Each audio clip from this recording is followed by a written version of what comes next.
So firstly, I'm going to start off by asking kind of the history of the creation sessions. So who founded the creation sessions? Okay.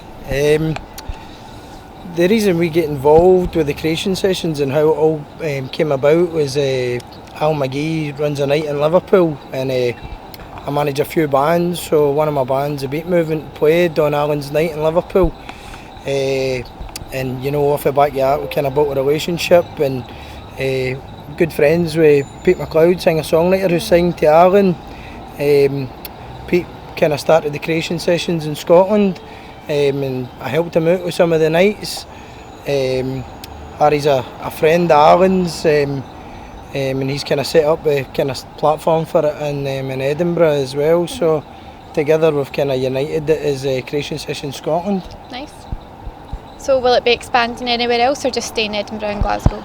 Well, at the moment Barry's kind of looking after the West Coast and I'm looking after the East Coast. So after now that we've united it, we're kind of at some point we will be looking at going up both the coasts, and even I'm looking as far as Shetlands right now. Nice. Possibly putting one on. Yeah. Cool. So do you feel there's a scene that's been like not represented enough? I think that's a big reason that we've wanted to get involved as much in this. We're all passionate about the music. I think a lot of bands are getting caught up in politics, which kind of surrounds the music industry, and they're not getting a correct platform to showcase their talent. So the kind of idea behind these nights is there's no pressure on the artists other than to come and play and enjoy themselves, along with the fans as well. And hopefully through time, the talent that's there breaks through on a bigger scale. Cool. Yeah, Alan and I go back a bit, and I used to curate a night in London with the guys from Vice that he called the other must-play night for unsigned acts in London, next to his own at Death Disco. And so Alan and I have shared a love of new music that's raw, and I think also, at least in my head, there is this idea of trying to encompass the Creation Records aesthetic, which was always looked to really original music, and that's kind of what I like to look for, and I'm sure Barry does as well, because we listen to a lot of the same music. So I think we're open-minded about it. There's lots of people for different genres and stuff, and it's great for them to get the opportunity to play with other artists. Yeah, definitely. It's I just think that it's just come back to that whole point again, that there's no pressure on the artists. I think that they keep the focus on the music rather than try to be internet wizards to promote their band and dealing with promoters that are not paying them correctly and stuff. So it's just all about the music and ripping the scene up a wee bit, because I think it's been stale for far too long. Yeah. I think it's homogenised. Music's it's become homogenised, and for a while it seems like you'd listen to one band and you couldn't discriminate one band from another. They were starting to all sound the same. So I think we kind of want to encourage more creativity and new sounds and all that kind of stuff, To mix up the scene a bit. I think the record industry as a whole's kind of forgot everybody outside of London, and obviously Harry and myself get lots and lots of gigs, right throughout Scotland, Liverpool, Manchester and stuff, and I don't think these A&R guys are getting out with London, and there's a massive scene dying to break through. So we want to push that really. That's an important thing for it, Harry, isn't it? I mean, I grew up in America, and I've only been back in Scotland a couple of years, and I've never met an A&R man from a major label in Scotland, and that's quite shocking, really. Because there is such a strong scene in Glasgow and stuff like that. It's really sad, because it's basically the commercialisation of music, and and it's almost turning into a kind of middle class thing. And I think that you know, kids for housing schemes right throughout Scotland and all over the country are not getting the opportunity that they had in the kind of glory days of the 90s when there was loads of guitar bands and stuff. You know, there was a lot of talent that was getting signed. And tons of other bands there that are not getting the opportunity now. So I think that's an important thing, and I think that's something that the music industry needs to grasp really. You know, we're knocking the doors down for it really. You know. So how do you select the bands for the sessions? I have myself personally, because we both curate our own nights independent of each other, although we have dialogue about who we're putting on and talk.